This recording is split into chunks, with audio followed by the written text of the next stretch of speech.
Y'all can start talking. Okay. You gonna come over here to the mic, Mr. Spear? Y'all don't need me next to the mic so y'all can talk. Live. Good. We're live. Got it. Go. What is this? So this is the second episode, yeah? Yes. With Yes. Mr. Tommy Powers. We got Tommy Yeah. Powers on the line. And the crowd goes wild.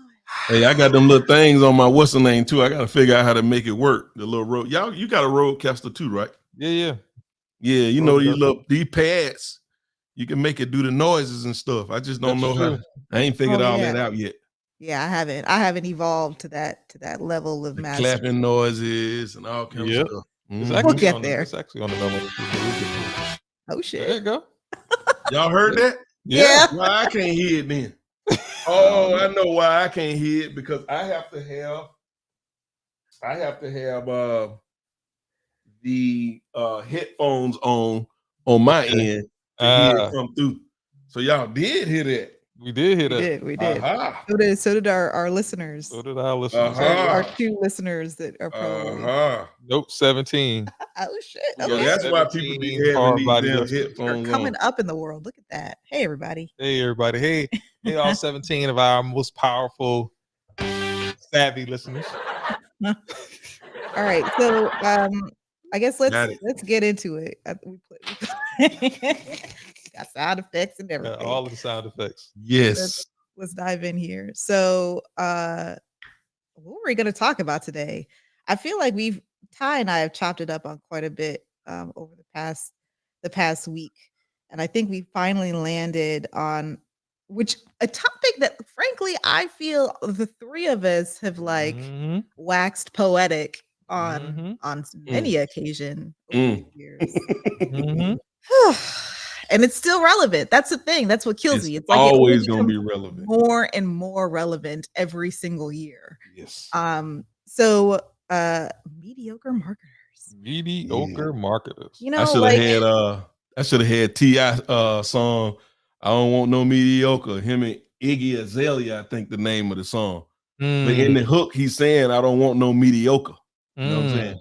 No one ever does. No one ever does. That would have been a good song for this episode. I know, right? We should have little theme songs and shit for every episode. That'd be fun. Yeah, that'd be fun. That'd be dope. Anywho, so mediocre marketers. Basically, I think we wanted to just chop it up and get into like our experiences with mediocre marketers, clients' experiences with mediocre marketers before they come to us for help. And just kind of like how to spot them, right? I feel like it's a lot more challenging than people think. I've had so many conversations with clients who like they swear up and down that they have their whole checklist. They made the list, they checked it twice, trying to figure out who's naughty or nice, right? And yet they wind up finding themselves with marketers that underperform. And that just don't have the chops, right?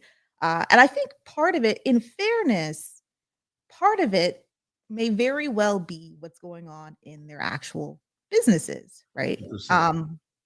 There are so many elements to this, to the world of e-com, to the world of scaling and scalability, to the world of advertising. And if you've got some things that are broken inside your business, then it's going to show up, right? Like, marketing underperformance is generally a symptom of something deeper.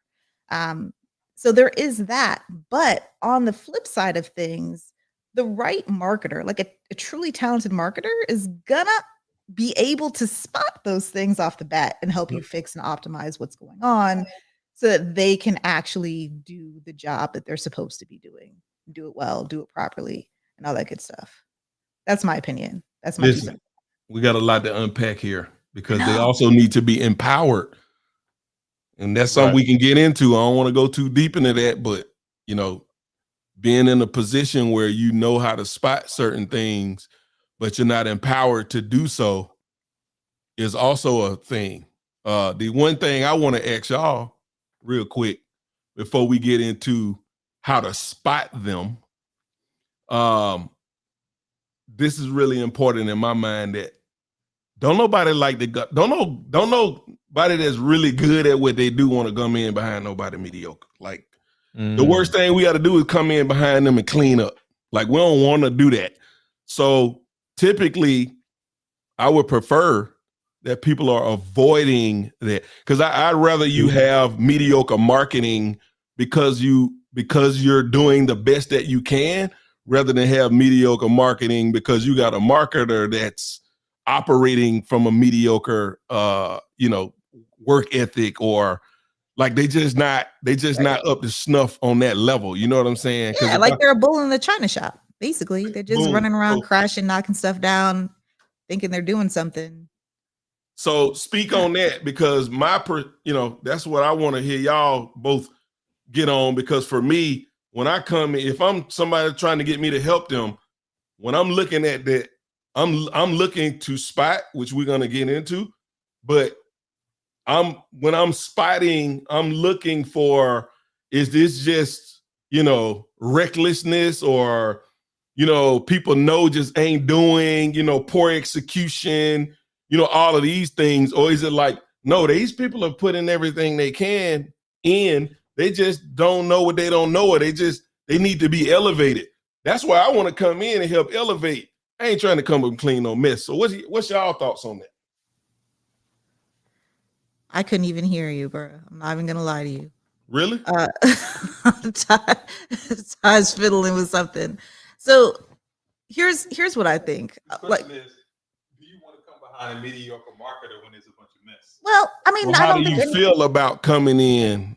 Well, here's the thing, right? Like, it's, for me, it's bittersweet. And the reason why I say that is because at the end of the day, I'm here to help, right? And I genuinely feel like I feel some kind of way when I encounter a brand that so desperately needs help, and I know that I can help them, right? I feel for them, and I want to be able to, dive in and work my magic, have my teams do what my teams do, and really help them, skyrocket. But it's always super aggravating. It's super irritating to come in behind a mediocre marketer, because sometimes what's happening too is that the mediocre marketer is still there. Yes. Right? Like, when we're working with e-commerce, the mediocre marketer might be a marketing director or a marketing manager or a CMO. And so you have to, it becomes a challenge that lends itself to a lot of even like political tape to some degree, because there's a dynamic there that you have to manage, on top of the fact that that they've just kind of come in again like a bull in a china shop, and they're doing all of these things that they think is appropriate, but that for facts, as a performance marketer that is well versed in scaling brands, is not gonna be the move. And so you have to, there's a political aspect or office politics aspect to it that is a little bit don't let it frustrating. be a family member. Well, I don't know. Let's not even get in that, right? But we know of a situation like that. Exactly. But like, so, but the thing of it is like, you have to manage that. You have to manage then kind of cleaning up their mess, and then you also have to do it in a way that doesn't seem like you're just trying to steamroll over them and throw them under the bus. Ain't nobody got time as well. And it's just like it's a tap dance. It's just like frustrating. But it has to happen, because if it doesn't happen, that's why I was saying, that's what my point that I was making. Like, I'm not doing that. I don't got that kind of patience. Yeah. I mean, maybe I have more patience, or maybe I just I just feel bad. But like, I've had clients where that has happened, and ultimately what winds up happening is I make a recommendation that person be fired. That's generally how it ends. However, I can't like roll up through like with a new client we just onboarded and I'm like, yeah, you need to fire half your staff. Like, that's generally not the cadence, right? But I think that you have to, as a marketer, I think the best marketers generally will have these kinds of conversations and position the marketer brand relationship such that we do have a kind of consultative aspect where I can say, okay, well, yes, we're running your traffic over here. However, there are all of these other verticals and all of these other elements and dimensions that affect the efficacy of that traffic, whether direct or indirect. And as such, it is my responsibility as a top marketer to inform you of these elements that are existing within your business outside of the realm of paid social that you need to pay attention to, that you need to optimize, that you need to do something about. And I'm more than happy to give you recommendations to that end so that you can move the needle across your entire marketing mix. And so I've learned through years of experience at this point and through, some trial and error that, KRA, we now position ourselves as like, we're a CMO that buys traffic, right? Instead of we're just like the people that run your ads, we're providing CMO level consulting while we're running your paid social. And that it opens the door for a level of authority and a level of insight to be able to say, okay, well, we need access to this, and this, that is completely outside of paid social, but that is going to impact your entire marketing mix. And we also need to have conversations with your CFO and your CMO and your operations folks and all of these other people that will have a hand in your ability to scale. And that becomes a gargantuan effort that a lot of marketers don't want to touch because it's a lot more work than just being like, oh, let's put some creative together and some copy, and pop it into the ads manager and then, see what it do. Like it's a very, very different level of service. And not many people are okay with that. But I feel like that's what's necessary to really, truly move the needle across to scalability. And that does mean that people's feelings get hurt. That does mean that there are some CMOs out there that probably hate my guts because they got fired. That does mean that there are, but what it also means is that those brands are a lot better off. Right. And that's what matters. So yes, it's pain in the ass. No, I don't like having to work alongside mediocre marketers or work behind them. But I also know that especially brands where I see just so much promise, like everything, well, not everything, but the product is fire, like the potential is there, the audiences are hungry, like, and the founder has all of these traits that we look for too, right? Like when I see that, I'm like, okay, well, I gotta help them out. It's my responsibility as somebody who has the information to pass it along to somebody who does not, especially if they have promise. That's kind of how I see it. I fully agree. I talked way too long. That was like a whole soliloquy. I'm gonna shut up for a minute, but that's my perspective on that. Yeah, Ty. My feedback? Yeah. You ain't spoke on it. You ain't spoke on that part. And then we got to get into how to spot. But I just wanted to kind of get your take on it. I mean, I just don't have that kind of patience. So yeah, I know you don't have that kind of patience. For me, I think before I know if I'm going to have that type of patience is really about the founder and where their mind is. Are they actually going to be receptive, or are they still under the hypnotic gaze of the mediocre marketer? And I think that's like one of the biggest things, because I think just kind of taking a step back to the actual founder themselves, there's a reason that you have even reached out, had a conversation with, set time aside, to talk to me or any one of us, is because initially you felt something in your gut was off, right? You're trying to, of course, most brands will tell you that, I know we always have room for improvement. And yes, that's true. But if you feel like something is off, even though you can't articulate what it is, or even though you can't look at you can't look at the data, look at the spreadsheet, or look at the report that the marketer is giving you and say, okay, well, I can spot the issues here, or I think that there's some problems there. Even though you can't do that, something in your gut is telling you that something is off. So now that you've addressed that, and now you're sitting in front of me, or you're sitting in front of one of us, the feedback that we're giving you, don't reject the feedback that we're giving you now, because now we're able to go into that same report, or we're able to tell you that this report is incomplete. So now that we start outlining the things that needs to happen the things that needs to change, those things are going to sound foreign to you. Those things are going to sound like more work to you. But it's those things that the mediocre marketer maybe knew to do, or maybe knew to do and didn't want to do, or maybe knew to do and was just like, I don't want to do that at all. And he or she felt like that work was going to come back on them.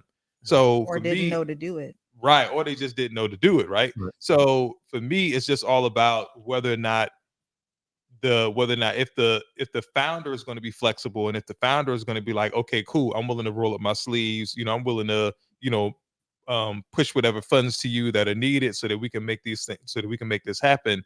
Then now I'm able to extend the effort of coming behind a mediocre marketer. But if they're still under the magical gaze of the other mediocre marketer, then there's really nothing that I can do, because everything that I do is going to be, thwarted here and there by the mediocre marketer. And they're going to keep coming to me saying that that's not how we used to do it. You wouldn't be here talking to me, or you wouldn't invited me to come help you if you wanted to continue to do things the way you used to do them. And that's such a good point, because like honestly, I feel like a lot of it can be easy to get like hypnotized, as it were, by a Absolutely. mediocre marketer, Mhm. right? Like Mhm. as a founder, like when you think about it, folks are in a position where they might know a little something, but they don't really know enough to. Oftentimes, they don't know enough to hold their marketing teams and marketing folks accountable at the level that they need to. Yep. And sometimes they don't know anything at all. They're just like, I'm an artist. I'm a creative. I don't know anything about Creative, yeah. marketing. Like, you know what I mean? So I think that oftentimes it can be really challenging to be able to spot like a mediocre marketer and call them on their bullshit, frankly, because it sounds so good, and because you don't know enough to know that like they're just kind of vomiting brand jargon and Yep. not really saying anything, Yeah. or at least not saying anything that's meaningful or accurate. Mhm. And it's like confidence, right? Like, Mhm. we see this in the marketing space all the time, like Mhm. especially like in the guru sector. Like, there's so many people who just have such swag, and like you say it confidently enough, like you can rally an entire room of thousands of people, Right. right? Like, Right. and this happens in these one-on-one conversations. It happens in these Zoom meetings. It happens, in these kind of monthly reporting calls and all these sorts of things as well. Mhm. And so I think that, it can be really challenging for somebody who doesn't know any better to stop and be like, wait, that doesn't even make Yeah, get sense. caught up. Yeah.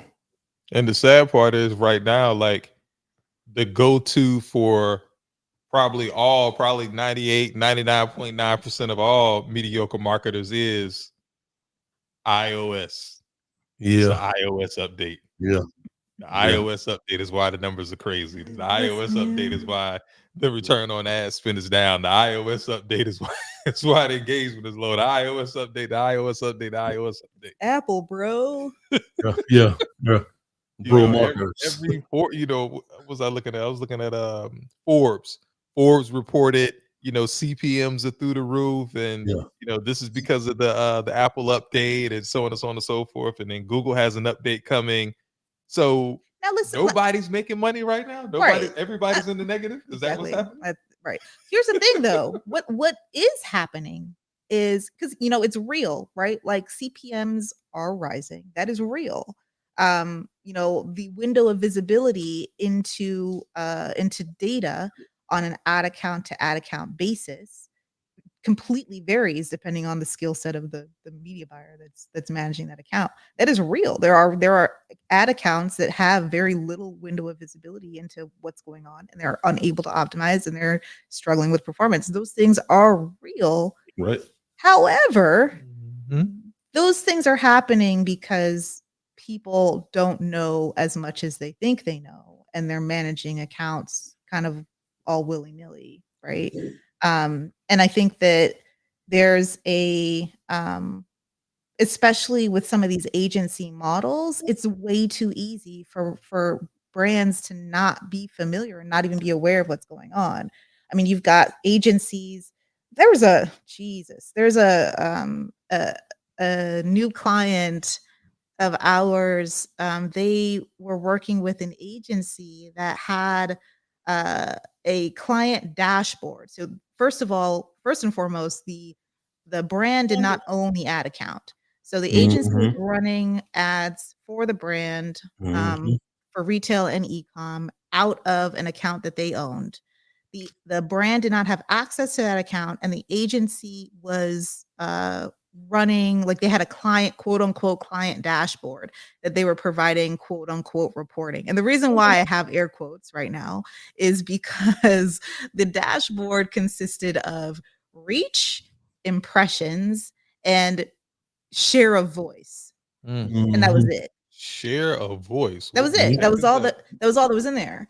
And that was their monthly reporting. And when the brand would ask them about things like, I don't know, conversions, and attribution, like, this agency would like do this little dance around it. That's like an intentional play, right? It's a lot of agencies kind of do this because it's easier to have or attain higher retention rates from brands if they own the ad account and if they have a whole, wall up that's obscuring the data and the figures and the numbers. So the brand's not able to actually go in the back of the ad account and see what kind of optimizations are taking place. They're not able to get a sense for what the campaign structure looks like. They're not able to see much of anything. And it's these sorts of situations, I think, that lend itself to serious problems. Like that's just not how this is supposed to go. But you don't know that unless you know that. Yep. Right. And that's the thing of it. This is in, I almost want to say the agency's name, quite frankly, because their work is so, like, it's borderline negligent. But like, this is the kind of stuff that you're seeing. And this isn't just like, this wasn't a freelancer who, was just getting started or something. Right. Like, this is a mid-sized agency. They have government contracts or rocking $1 million contract. Like, this is, somebody who's supposed to, on paper, on their face, be legit. And it becomes really challenging when you have an agency like that. They've got, got the sales team, they've got the smooth talking sales staff, they've got the smooth talking account managers. Literally, this brand worked with this agency for 2.5 years. Like, that's 2.5 years of paying rather sizable retainers. Yep. And you're not getting results that you think you're getting. This agency actually tried to report sales that had nothing to do with them. Like, nothing to, they were like, yeah, we spent, I'm just gonna throw numbers. We spent, 25,000 last month, and you guys got 2 million in retail sales. Right. I was like, that had nothing to do with you, right? Like, and then we had to actually go through an audit and, like, okay, show your work, cite your sources. And they couldn't, because there was no attribution. There was, like, nothing to actually tie it back to the work that they were doing. But I think that ultimately, like, that's the rub, is that brands don't know enough to know, okay, well, this isn't it. Like, what you're saying doesn't make a lot of sense. And I feel like maybe it's worth, I don't know, Tommy, what your experiences have been like to this end, but I think it's probably worth getting into, how to actually spot, like, mediocre marketers. Like, what are some of the traits and things to watch out for, like the red flags, in terms of,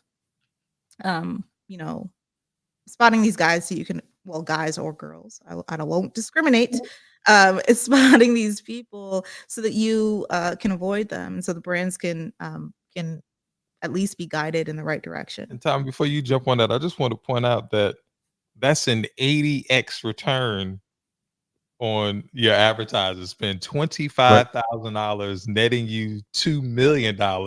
Yeah. I want that kind of return. I mean, and it's just false. Like, it's just blatantly wrong.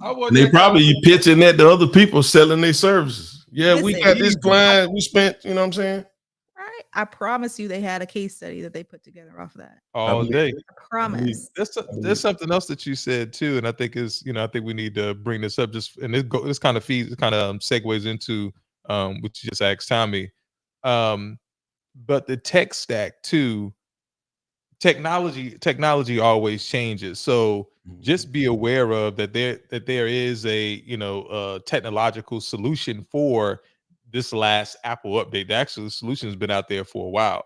So there are marketing tech stack solutions that can get you faster reporting, get the data back faster into Google, get the data back faster into Facebook. The marketing tech stack is out there. But again, for smaller businesses, maybe sometimes they don't have access to them. And by small businesses, we're talking we have to quantify that, because according to the Small Business Association, $250 million a year and below is a small business. So right now we're talking about maybe businesses doing, I don't know, what, 25 million and below, or especially $5 and $10 million below. Anything below that. Yeah, I mean, that's probably Who we're micro. talking. Yeah, it's kind of businesses that we're talking to. To me, I consider early stage. I know some people bulk at this, but I consider early stage to be 15 million in annual revenue or under. Yeah. 50 million, you said? 15. 15. Okay. Yeah. That sounds about right. 20. Okay. But yeah, I mean, I think to your point, I think one of the ways to kind of spot when somebody doesn't really know what the hell they're talking about is to ask them, like, how do you guys go about feeding data back in to Facebook for meta advertising? Yep. Like, just ask the question. Yeah. Mm-hmm. And they should be able to have a very detailed, very involved answer. There's actually multiple ways that you can do it. There's Right. many more ways to skin a cat than you think. Right.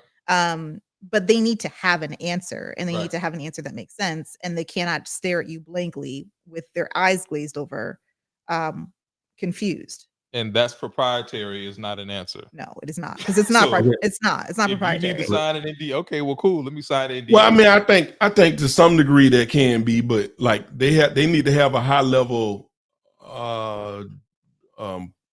It needs to be because it's like if you really had to sit there and explain everything on how to feed data back into Facebook, depending on the tech stack they're using and this and that and blah blah blah, right? Like, but to have a detailed answer of what that process is Right, without that's what I'm taking saying. 30 minutes to do, they should be able to give you a detailed answer, Yeah. a logical step by a documented process of how that happens, even if they don't show you all of the inner workings of every step of it. You know what I mean? And Yeah. and most business owners don't care to even Yeah, they know that. don't. The only Exactly. reason why the business owner is even asking that is because performance is down. Yeah. So in the context of performance is down, and now you're going to the marketer and you're asking them, hey, how can we improve things here? I know that it's taking a long time to get the data. Can we get the data back into Facebook faster? If they're just saying, yeah, we can, how are you going to do that? Oh, well, But I we also have, don't. so now they can give you a high level answer. But if performance stays down and the answer is, well, how are you guys doing this? So maybe there's another way to do it. And the response is just, that's proprietary. That's bullshit. Right. They don't need That's to what I'm give talking you. about. Yeah, they don't need to give you an SOP.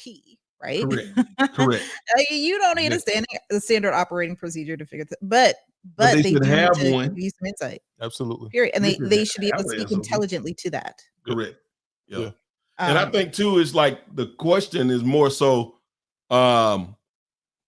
what are we, because it's like the performance is down because of iOS. Right. And it's like, so what are we going to do? Right. Like, what are we going to do? Right. And Right. so if that's the only response is that, well, the performance down, like, okay, red flag, red Right. flag. So then if the next person comes along and say, well, your performance is down because of iOS, but we can solve that. Can they give you a logical, common sense approach to how they actually go about doing that? Mm-hmm. If they can't do that with confidence, succinctly, there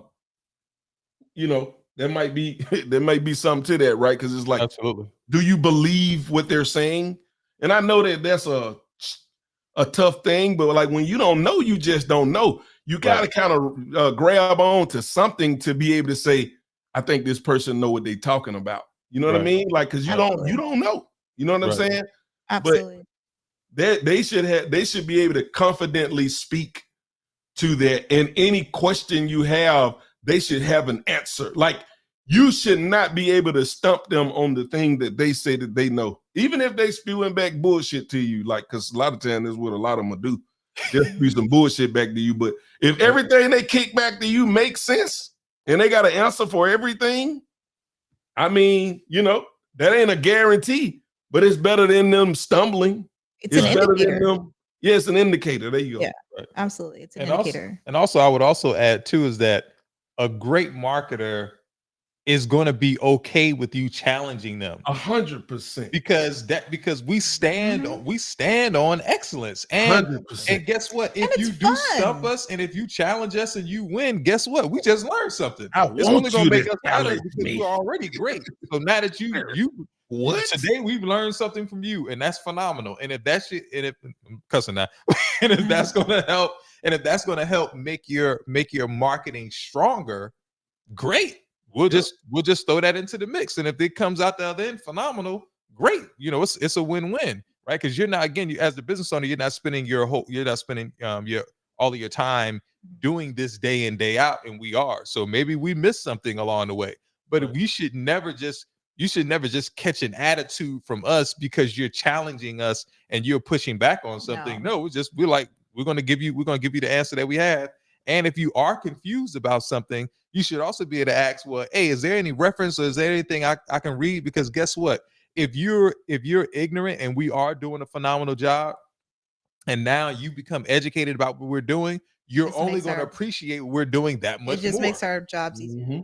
You're only going to appreciate what we're doing that much more. I was literally just talking to a marketer the other day, a data analyst, and we went back and forth challenging each other so that we could appreciate what the hell each other was saying. And so we can have confidence that at least we're both standing on this baseline of this is what this technology is supposed to solve. And once we got that, both of us understood that, we allowed each other to go ahead and run off and do whatever it is that each other wanted to do. And we met each other in the middle. So that's the kind of conversation that you should be having, and that it should be okay to have. For sure. The minute you start running into somebody, as always, they're trying to run from you every time you're trying to pin them down on something. That's the problem. That's somebody that's trying not to get caught. Yep. They're trying to keep you paying them for months on end until you finally get smart enough, or until you finally wake up, or sadly, until you run out of money. Because that's another thing too, until you run out of cash. And then now it's, now the show's over. Now they just got to find somebody else. I think the best marketers are those that not only appreciate being challenged, but almost thrive on it. They're the ones that appreciate being interrogated. They thrive on it. It's fun, right? Like it's because interrogation requires analysis. Yep. And if you're a marketer that doesn't like analysis, then like what are you doing? You're in the wrong business. Right. Period. Right. So so I think that's a really good point around like how does a marketer actually respond to the questioning, to the challenges, to the interrogation, to the whatever it is. I mean, I'm not saying you got to waterboard them or anything like that. Right. Like Correct. preferably you don't, because I feel like it's illegal. I like a little waterboard. But like I think that there's definitely like an indicator of excellence. I've encountered a number of mediocre marketers where if you challenge them, if you ask questions, all of a sudden they get irritated. Correct. Like I dealt with one, what was that, 3 weeks ago? And actually they just got fired. They're out the end of the month. Hello. So like it's important to not only kind of watch and take note of kind of the performance and what's going on in your business and in on the advertising marketing campaign side of things, but also like watch and observe how they roll. Like watch and observe how they respond to inquiries. If they start to find it irritating that you're being inquisitive, because you really should be inquisitive. I think honestly, founders and people at the helm of marketing programs are not inquisitive enough. Right. they're not asking enough questions. And I Right. think that's just, it's not really their fault. It's that they just don't know. They don't always know what to ask. Right. And know? to your and going back to that point about about inspecting and being able to do your due diligence on somebody, that was the reason why, and that was the reason why that marketing company chose those specific metrics or those specific key metrics to show people so that they couldn't be inspected. Of course. So Like, how are you if not all gonna? of the You're not data gonna is show there ROAS? available for you, you can now run a pivot table, or somebody else can now crunch that data and be Right. like, "This is what's really going on behind That's- these numbers." That's what's happening. Versus what they just want to show you what they want to show you what they're just showing you. That's- Market voice, like I don't. No, share a voice. Share I a mean, no, voice. Share a no, voice. it's legitimate. But It honestly, the is. way I'm that they gonna were scale my even, business on share a voice. well, You I mean, well, can. no, it's just Depending like, on your, depending on It's who you are, it's a thing for sure. yeah, no, it's I'm not legit. saying that it's not a thing, but I'm just saying as a small business, we're concerned with sales. Now I Yeah, get if that you talk share- about small, I share agree. voice can be used as like a maybe No. what can share No. voice be used for? No, so A all lot of share a things. voice is, well, they used it wrong, which is another point of hilarity, is that they were using the term wrong. Okay. But the way that they were using it was basically like, oh yeah, so we're sending, we send traffic to, because this particular, without getting into too much detail, because confidentiality and all that, this particular client, they have their products in a myriad of big retail stores, and so they were actually sending traffic to these various e-com stores on the retail side. So their whole thing was like, okay, well, our share of voice, 10% of this is going to say Target, and 20% is going to Walmart, and 30% is going to wherever, right? Like that's kind of how they were breaking that down. It's really just a way to essentially measure and identify, what the percentage is in terms of where your messaging is going.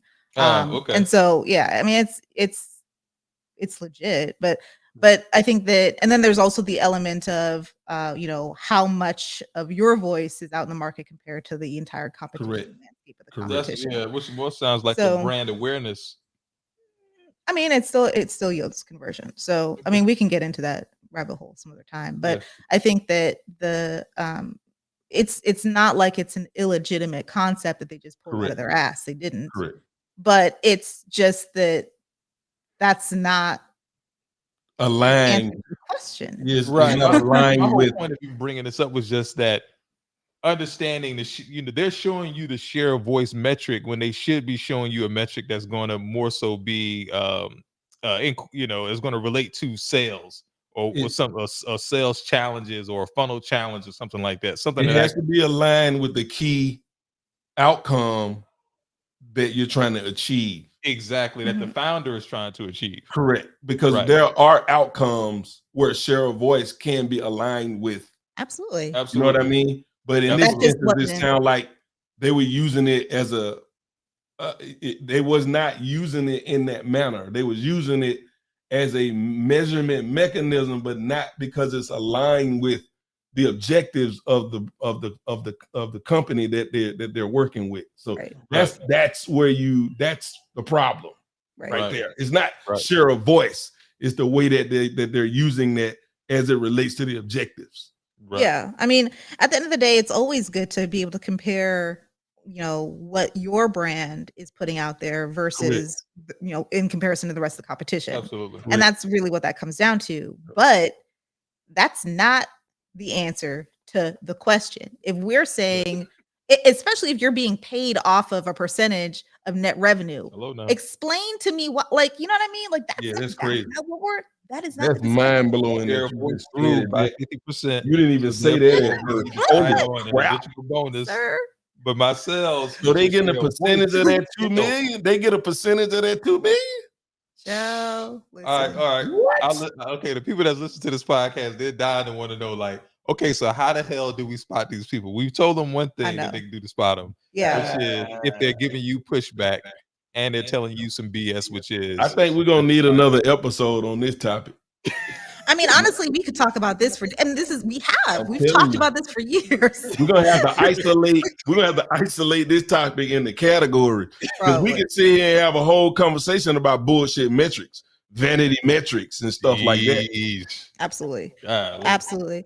But I think that what I will say is, so let's get into reporting because I do think this is really important while we're kind of There on you the subject.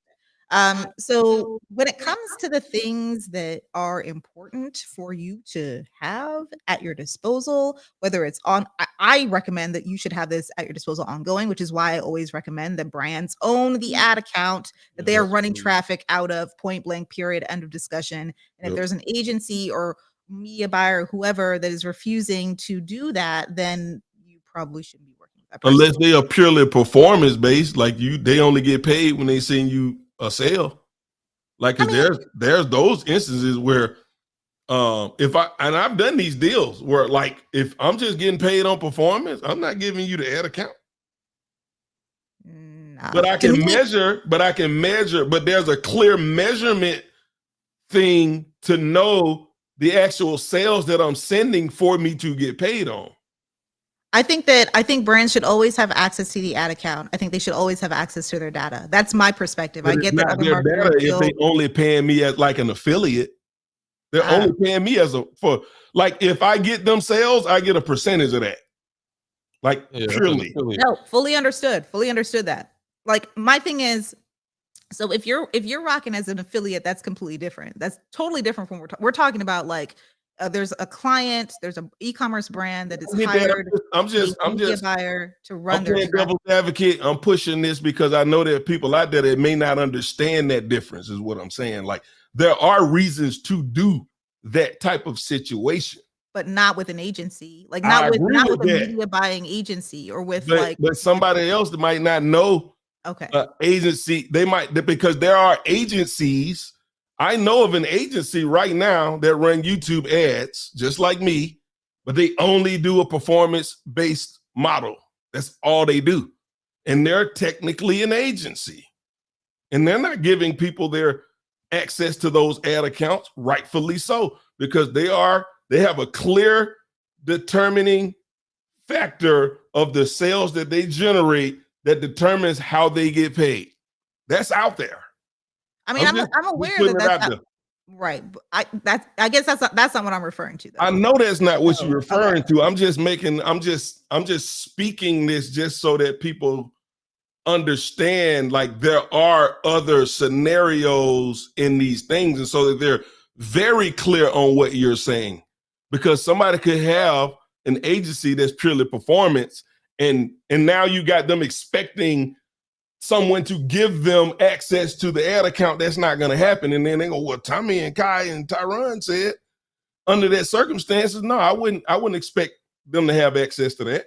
But as an affiliate, if you're running affiliate traffic, that's a different situation. Period. Yeah, that's totally different. My thing is, if an e-commerce brand is hiring a service provider who is tasked with scaling their company and managing their entire ads program or their entire paid social program, whatever it is, yes, they need to own that ad account. Period. 100%. So I agree. When it comes to reporting, I think that there's some things to think about here that I think is appropriate to share with the folks. Ultimately, right? Like, yeah, okay, if you want to learn about reach and impressions, that's cute and everything. And if you do have a brand awareness objective, for example, if you are running, let's say you're in retail and you're really looking to bolster your retail numbers and grow that entire network, brand awareness can be really quite valuable, but it can't be the end all be all. And it totally depends on if we're talking about like big, in-store retail, like what the retail structure even looks like. But outside of that, right? Like, to me, reporting needs to include obviously purchases, cost per purchase, CTR, cost per add to cart, like AOV, like what's your AOV on ads compared to your AOV with the store generally? What's your conversion rate on ads compared to the conversion rate on the store generally? And that's at the very minimum, right? The very like baseline minimum. That's what needs to be included in monthly reporting. reporting that's what you need to be seeing on a regular basis. I feel like I know that the reporting varies from agency to agency and from buyer to buyer, what have you. I believe fully that there really does need to be insight into like what that all means. Like, what's the business story behind the data? What learnings have been gathered in that, whether it's a monthly report or a weekly or bi-weekly, whatever, like what are the learnings that have been gathered? And then what are the next steps based off of those learnings? What's the next step based off of the business, the business story that you've derived from this data, right? And there should be, if they're any good, there are going to be next steps in terms of what the agency's doing or media buyers doing. And there are going to be next steps in terms of what the brand needs to do. Because again, this is holistic. Like, there are things that happen outside of what the media buyer is doing that is going to directly or indirectly affect paid social. And a really good marketer fully understands what the levers are and what levers need to be pushed and pulled on the brand side and can provide recommendations to that end. It doesn't have to be a whole 8-hour strategy session to dive into that, unless they pay you for that. Cool. But I think that they definitely need to be able to speak to that, because this is not a thing. I think this is where a lot of founders get tripped up. It is not a thing where you just hire an agency and then you sit back and then everything's copacetic. That's actually not how it works. Right. There is work to be done on the brand side of things, whether that's within other marketing silos or whether that's within fulfillment operations, or whether that's within offer development or product development or what have you. Like, there's so many different elements to optimize to really achieve true scalability. So that's the way I see it. And I think that if they're not able to point to recommendations that the brand needs to employ, if they're dead silent on that, then outside of like, oh, we need more creative, like a lot of media buyers will say that, and that's true, right? Brands really do need to step their game up sometimes on the creative front, but there needs to be a lot more than just that that's being recommended, I think. What are your thoughts, Tommy? Before Tommy chimes in, there's something that I heard you say that I think is key. And I think if a marketer is coming in and the marketer is giving you feet, there's two sides of this, right? You can have a phenomenal marketer, but now they're scared to tell you the truth when you need to hear the truth, because it may affect your product. Maybe you may need to change your product, or maybe you may need to change your branding, or maybe you may need to change your messaging, like tweak or make some changes to, in order to improve performance. You have to, as a founder, you have to be open to hear that. And those are really the type of things that you want to hear, because that's the difference between you being $1 million brand or a brand that's doing 200,000 or 6 figures, and that may take you to 7 figures. It's because you decided to make these tweaks. Because if they are truly looking at the data that matters to you, and now they're bringing that data back to you, even if you don't understand it, just asking them, okay, so what changes do we need to make? Because you just heard Kai mention holistic marketing. That's from manufacturing all the way to delivery of customer. So whatever needs to happen from manufacturing, from product development, just from ideation, from an idea where it's just in our heads to putting it down on paper, from that point all the way to delivering it to the customer, if that marketer can show you data And that then after supports, that, yeah, that's a huge asset to you. So whatever you need to change, be open to making those changes, so that way you can see the outcome. That don't mean that you have to spend a bunch of money. You can just do a test, just just spend a couple of dollars just to do the test, so that way you can see that, wow, the change that they're suggesting that we make is the results of night and day from what I was getting before. So be open and let them, and make sure you had that conversation with them. Say, hey, obviously you don't want them making you, feel like an idiot or anything, but obviously you want them to be able to come to you and let them know, like, hey, I do have, as the founder, I do have some humility here. So please be open to share with me anything that you think may be wrong with the company and how we can make the improvement. Don't just tell me what's wrong, but also show up with the solution about what changes we can make, so that way we can elevate the brand or make the brand that much more competitive in the marketplace. That's key. now what I will say, just real quick off the back of that, you can't take advice from everybody. right? Like you can't ask that question to everybody, because there are people the smart ones that don't know will tell you, well, I'm not really sure, but let me refer you to a consultant that can give you some more insight. The worst ones will just make up something to sound smart, and now you're following advice that isn't like that's just not going to go. So I think there's a level of trust that needs to be built Right. before you start asking those types of questions. Generally, the best marketers are going to provide that proactively because Yeah. it's what they do. Like they have their hands in like a myriad of other verticals outside paid social. And they're really more like scaling strategists or scaling architects than, oh, they're just running traffic. Yeah. Generally, I would say 98% of the people running traffic out there will stare at you blankly if you ask them, oh, what else could I be doing inside my business to blah, blah, blah. And then there's some percentage of that, I guess, that would be just, saying whatever is at the top of their minds without any actual evidence. So just be careful with that. But it is important, I think, to definitely be open and receptive to feedback and to insights that are taking place like outside, especially with respect to products and offers, that sort of thing. Products in particular, I understand you guys founders, they've painstakingly created this thing and it's their baby now, and anybody talks some shit about it, it's gonna be like I get that like mama bear instinct, right? But at the same time, your goal is to become as fully scalable as is humanly possible.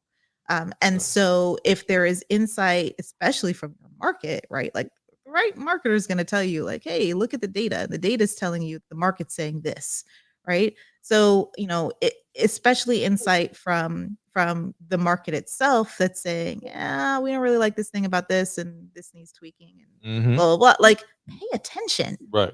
Pay attention and be receptive. Yeah. And that's a survey, right? That's a quick email survey to your audience. So now people that have bought your product are telling you what they would like to see better in your product. So that's already great. And obviously, if you got a marketer that's putting together a phenomenal survey and now that data is coming back from your customers, that's phenomenal insight in order to improve your product and make it more competitive. One other note I want to say too is lean into people that make you feel, specifically marketers, about marketers and marketing consultants or whatever. If they make you feel a little bit uncomfortable, lean into that, because everybody else around you have made you feel very comfortable. So lean into the ones that make you feel a little uncomfortable, or make you feel like you're a fish out of water, or whatever the case may be, because they're telling you something that obviously you haven't heard before. And their insight is probably going to be phenomenal. Me as a founder, I brought in somebody else that was with a company that was killing it. This guy was, supposedly this guy was phenomenal. And Tommy knows this guy too. And I brought him in, had him look at what was happening in my ad account. He said everything was great. Only to maybe a year or so later have Tommy and Kyle look at it and it was like, oh no, this need to be changed, that need to be changed, this need to be changed. But this other guy that was great didn't have anything to say except for like one or two things. But he was just saying, okay, well, the results are so great that everything should be okay. And that's another thing too. Just because your results are phenomenal, that does not mean that your results can't be better. You may have just been in the industry, been in the market where nobody ever fed them anything. So whatever scraps they were getting, and I'm not saying that your product or I'm not saying your product or services were scraps, but they were hungry for anything that anybody would have given them. So your results are phenomenal. That's great. But somebody that's very savvy can look at that and tell you, okay, cool, your results are phenomenal, but here's all of the other things that you're not doing. And as a business owner, you always want to be on the lookout for the things that you are not doing. So that way, if somebody else finds this blue ocean that you've now been feasting out of, you now own that ocean by the time they show up. Versus now that ocean becomes a red ocean, and you are the only person that's making it a red ocean. That's phenomenal. That's the thing. And I think that, at the end of the day, I think the best marketers take the philosophy and approach that no matter how high the ROAS is, they're always going to be working the account as though they're doing 1x. That I mean never heard that that before. I mean that's my perspective. That's the perspective of my teams at KRA. My That's the perspective. perspective of every marketer that I've ever chopped it up with. That's really really good at what they do. Mm. You work that account like the ship is sinking. Yeah. Yep. Period. Not falling. Like it's too easy to get comfortable. And It's I've too I've easy. seen brands that are doing, and these are like celebrity brands, right? So like I've seen, brands that are doing like, 65x ROAS because they're Right. celebrity, right? They have the brand. Yep. And they're comfy. Yep. And it's like, but you could be doing like Right. 240x. Correct. The one we saw had no retargeting set up. Like nothing. It was the worst. No retargeting. To this day, those are the worst ad campaigns I've ever seen in my life. Woo. To this day. And it's just like, they're writing off the back the brand and they're doing well because it's the brand, right? Mhm. But you could be doing so much better. Yep. Right. So much better. Yep. And this is not like an A-list celeb. You No. could be A-list. You could be A-list. Yeah. If you see what I'm saying? So it's like there has to be this constant drive towards what you could be doing, right? And I think in that you'll find a drive to optimize. You'll find a drive to dive into the nuance, to dive into the details, and to really assess, like, just push that envelope. Because you will never, like, most of the time, I would say 99% of the time when a brand says to me, oh yeah, we're doing good, we're crushing it, whatever, they're not really, like, they're crushing it compared to people who are struggling. Right. But Right. I mean, you're not $1 billion company yet, so Right. there's room. Right. There's room to grow. So yeah, that's a really good point. Man, it's been 45 minutes and we're coming to the end of this Yes. episode. Mhm. Yeah, because we didn't. And I feel like we hot right now, so we'll I wanna mean, there's hear so from many Tommy. more I wanna rabbit let it- holes. Tommy, do you have anything to add? I know we have like a million other things in terms of like how to spot a mediocre marketer, but before we roll out, I would love to hear from you, from just like your experiences and the like. Yeah, I think two things really. Like the first thing, back to like what Ty was just talking about, like empowerment. I kind of said that early on, right? It's like, are people empowered, to speak about, candidly about things that they see that need to be done, right? And when you're not empowering them to do so, they're not gonna do that. But also, to your point, Kai, like, you can't just be taking advice from everybody. So I do agree with that. Like, there needs to be a level of trust, or at least like, hey, they're performing.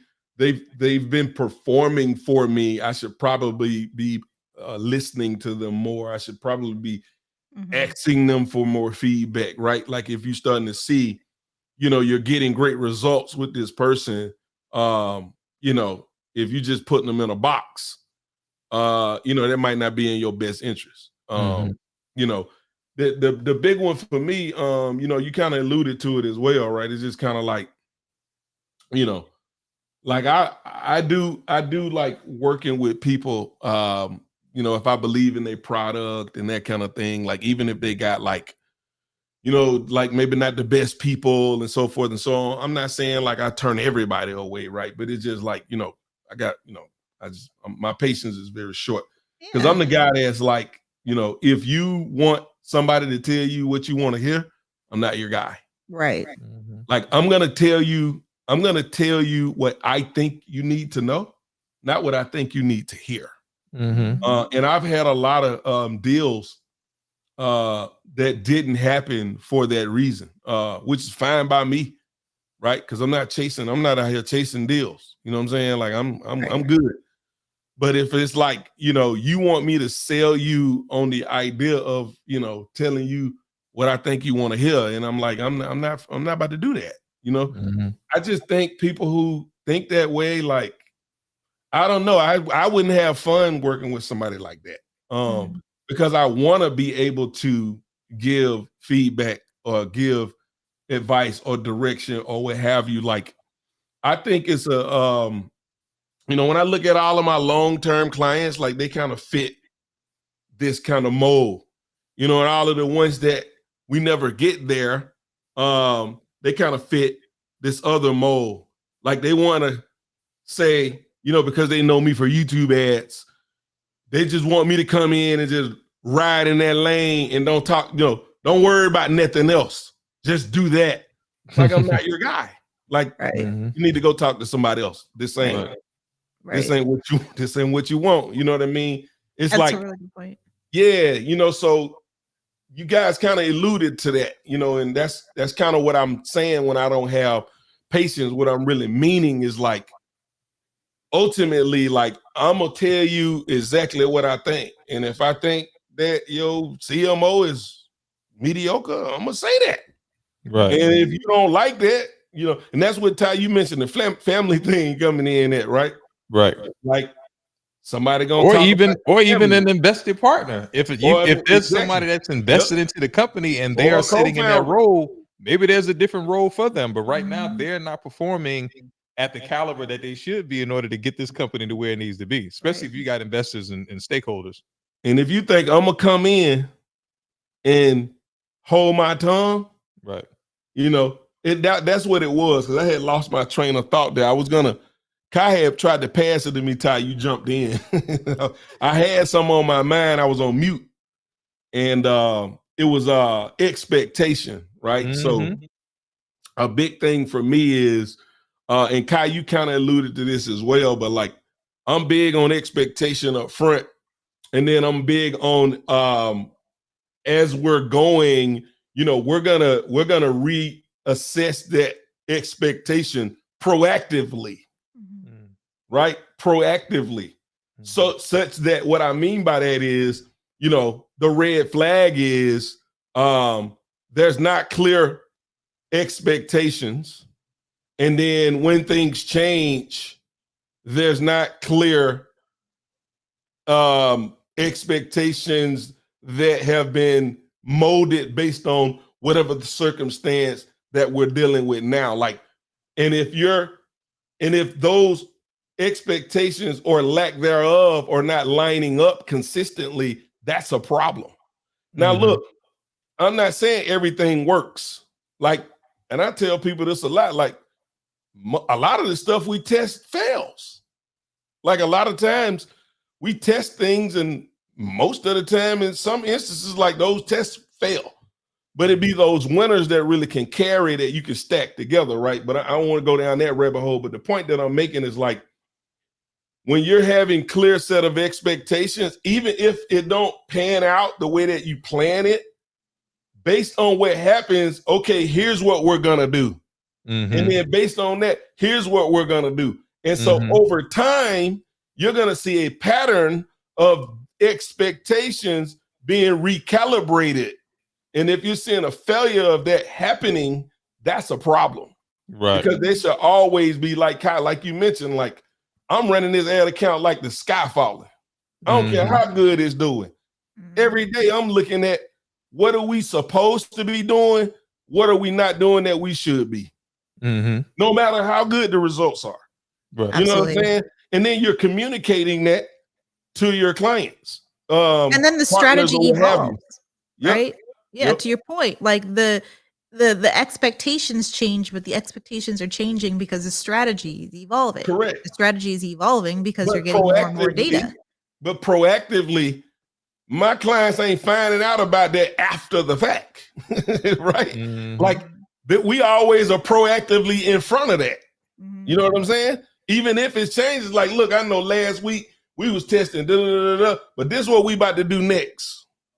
And then once we get that data, that'll dictate what we're gonna do. But as soon as we go through that process, now we need to know what our next move is.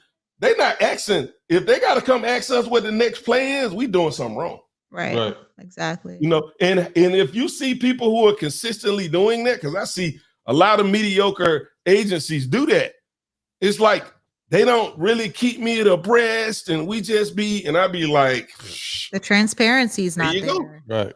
And that's a really, really good point, because I honestly think that that's like the key to success on so many levels. There are things that the brand sometimes needs to prepare for Yep. while you're doing whatever it is you're doing, or when you, let's say you want to be able to test XYZ, they may need to do some Like, things hey, on we their might end, finna especially burn from a some money. creative perspective, Yep. right? So like there has to be constant conversations, there has to be constant dialogue, and that requires and necessitates transparency. Yeah, And I don't think that happens a lot. I got a client that just gave us 30. Well, this probably been a bit ago, but they gave us 36 creatives. You know what I'm saying? Now listen, that's amazing. But the other part of it was, hey, we want to test all of these. And it's like, okay, here we go again. Like, if we test all of these right now, the probability of the percentage of your budget that we got to allocate to doing that in this time span that you talking about is probably going to have we probably going to burn a little bit of money during that time instead of getting the performance that we're getting if we trying to do it that way. Oh yeah, I get it. You done told me that like a dozen times. I understand. Okay, cool. I'm just reminding you, making sure that you understand. Yeah, So everybody's when we on the go same test page. these 36 fucking creatives in the next 14 days or whatever it was, and we're gonna allocate them their half of our budget to do that, like that's gonna affect some of the stuff that's already working, because a bunch of these probably gonna fail. But you understand what we're dealing with, because we want to rapidly test creative. And I just had to make sure that client understand that somebody average or mediocre probably would have just taken and did it. And then when the shit ain't backing out, it's like, well, I don't know. Or they blame the client or da-da-da-da-da. It's like, no, you should have told them up front. Right. What likely is to happen if we do this? Because I don't got a problem with us doing this. I just want to make sure that I remind you of the ramifications of what's likely to happen, what we might look at. Look, I could be completely wrong, but probably it's going to have a negative impact in the short term on our performance, so that when we get on the other side of it, maybe 10 or 20% of them bag out. And now when we kind of get that back into their groove, it could take us to another level, right? Because we might find another winner or two in there that we can stack on with the ones we already got, right? So it's like that kind of stuff. What you just said was phenomenal, because too many times, going back to this whole mediocre marketer, but there's a little bit of a seesaw in here too, right? Because again, founder, you have to be okay with the pushback from the marketer, or if the marketer is trying to advise you on something that you want him to do. Right. So if he's telling you that, yes, I'm willing to do this, but here, based on my experience, here's some of the pitfalls that could happen if we do that. So yes, let's do this, but let's not throw the whole bag at this. Let's take 10%, 20%, whatever it is you think you can stand, and let's allocate towards doing this test to see if this bags out. And if it does bag out the way that you think it is, great, we'll throw everything that we have at it. But let's at least allocate, because what also founder, what you don't want to do is have them do that and then now turn around and blame them for the failure of that. So you have to kind of put your foot out there a little bit too, or you have to have some skin in that game too, right? If you're trying to advise them now to go ahead and take what go ahead and take your suggestions, just go out and execute. Absolutely. So that's one side. And then on the marketer side, just what Tommy just said, marketer, you just can't sit back and say, okay, well, this is what the founder wanted me to do, so I did it, and then shit went off the rails, and I just did what they asked me to do. That's not good. That's not good at all. And absolutely right. And that's the thing with good marketers, they're going to push back when they need to. They have if you have a marketer that never good, how you gonna hire me to do something that I'm the good at? Right. And then you gonna tell me how to do it. That part. Right. That part. Right. Like, and so that's the thing. It's like a good marketer is probably gonna push back every now and then. Right. Right. If not more often than you perhaps would like, especially if you don't know what you're talking about. You don't know what you're doing. Right. So, if you know so much, why you need me? Right. Exactly. So I think that there's definitely that element at play. And then like to your point, Tyrone, on the brand side of things, like, I say this to people, now and then when they're like, hey, we want to do this thing. And I'm like, you don't want to do that thing. I promise Correct. you don't. And here's why: ABC 1, 2, 3. Yeah. And they're like, yeah, but we want to do this thing anyway. And then I'm like, okay, well, here's a white paper that we put together a couple months back that says you shouldn't do that thing. And then they're like, okay, but we want to do the thing anyway. Okay. And then I tell them, as long as you are okay with being responsible for the outcome, Right. Absolutely. we can do the thing. Right. Bingo. There you go. And that's usually when they're like, well, There you go. maybe we That's should it. do the thing. Come on, founder. Right? That's it. Come on now. You want to That's it. do it. You got Hey. to will take We're responsibility. ready to do the That's thing until bottom it's time to line. take responsibility for the outcome. It's like, Everybody want to be black until I it's just time want to be make black. sure you know when we do this, what the fallout is on you and not So on you- me. that's Right. the thing, It's right? just, Like, we can Because I'm only do telling so you what the much. ramifications are. I'm telling you the risks associated with this. I'm telling you the probability of the success of what you're proposing is low, in my Right. opinion. And Right. you still want to do it? Cool. Right. Okay. And I know most of the time, a founder is looking at another founder did this, Mhm. and Yeah. it worked phenomenal for them. Yep. So the question is, why wouldn't it work for me? But that's Bingo. the thing. It's about origin story. And I think we talked Yep. about that maybe on the We first did. That's a whole episode. nother podcast. It's all about origin is. It's story. all about You origin can't just story. Our next emulate podcast every is gonna old be thing you about see. origin story, It how to should. properly swipe an Correct. idea and Correct. take it Yes. and So apply that it it to your actually business. works for you. Correct. Right. Because a lot of people take ideas and things and they don't realize, okay, well, the assets were different, the phase of business was different. Oh, this person had 10 celebrities behind the scenes doing whoop de whoop. Oh, Right. this person was funded with $5 million for advertising. Like, Right. there's just a lot. There's a lot to unpack there. That's Yep. another conversation. Yeah. But- Yep. All right. I think So we're at this- the end now. Yeah. any last thoughts, because we're last. I think everybody ought to take 1 minute, 1 minute apiece to close it out or whatever. So, all right. So Tommy, go with your 1 minute. yeah, last. I mean, I think we hit on them all. Again, I think there's so many different facets of this conversation Yes. that maybe it warrants a follow-up.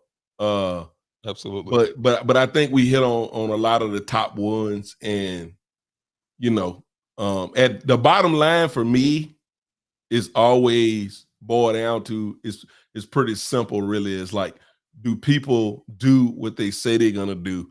And if they claim to be good at the thing, how prepared are they on a regular and consistent basis with a plan of how they're going about that? And if that's failing to happen on a consistent basis, then that's a red flag, which also kind of lends itself to, you're not really doing what you said you was going to do, and to me, that's just what it boiled down to. Because look, I don't bat 1,000, and I don't profess to bat 1,000. This thing is a process. Everything that we do does not work. Matter of fact, like I said, a lot of times the tests that we run, a lot of them fail. But if you trust the process of it over time, over iterations, that is what the goal is. It's not like the one test to the next, and everything is hedging on that. It's kind of like that whole process. But that's pretty much it. That's pretty much all I got right now. I mean, that'd be my closeout. No, and that makes sense. And like, at the end of the day, takeaway: good marketers. This is a great takeaway. Also, good marketers have a process, and they can speak to that process. So that's really good too. I feel like I don't really need a minute, because I feel like I've been talking for a long time. But I will say that I'm interested in hearing, because I think this should be a continuation. I think we should because there's probably at least 15 other elements that you could take a look at when spotting mediocre marketers. At least probably 20 that I can think of off the top, right? So if you guys are interested in hearing more about this particular topic, please let us know. Hop on to the YouTube channel. This is episode 2. Type a little something in the comments. Ask us some questions. Like, we're happy to get into some of this other stuff on future episodes. We really want to hear from you guys. So that's my 1 minute. And it was. For me, man, just touching back on the highlights, right? Make sure that whoever it is that you're dealing with, whatever marketing agency that you're working with, one, definitely should own your own ad account. Two, they should be okay to be challenged by you. Three, lean into people that make you feel uncomfortable, or ideas that are uncomfortable, or things that you listen to an idea and you feel like it's exposing a weak spot that you have in your business or in your strategy. That's something that you should lean into, not away from. And three, I just lost my train of thought. So Or reporting is huge, right? Reporting, yes. Like your reporting should be robust and it should actually tell you something, and you should actually know what you need to be doing on the brand side and what the agency or marketer is doing on their end of things to actually move the needle for the subsequent reporting period. Absolutely. And she just reminded me of my other point, which is when you ask, are we doing everything that we can do? And they tell you, yes, you're doing everything. That's probably a lie. Ain't no problem in it. They full of it. That's a whole lie. There are other things that you can do, even if everything on their side from a direct, let's just say they're running your YouTube ads, Facebook ads, TikTok ads, whatever. Jeff Bezos that you can do. Are you in retail yet? Have you taken on investors? Have you done an influencer strategy? Have you done a direct mail strategy? And have you done TV ads, Hulu ads? Watch the interviews from the Elon Musk and the Jeff Bezos and the Warren Buffetts and some of the richest people in the world who don't gotta work if they don't want to. That's always something else you can be doing. No matter what level you get to. But like even like at a even more granular, like what's your subscription program look like? There we go. Like what's your subscription take rates? There you go. What's your retention look like? How's your post-purchase flows doing from first customers and return customers? Like even these things, right? Like make sure that you're fully optimized. Right. And even when you think you're fully optimized, you're not fully optimized, right? Never, so like constantly be moving the needle on the back end in particular. That's another podcast episode that we will get into. All right, we're out on that note. subscribe. And we love to hear from you. All right, Holla.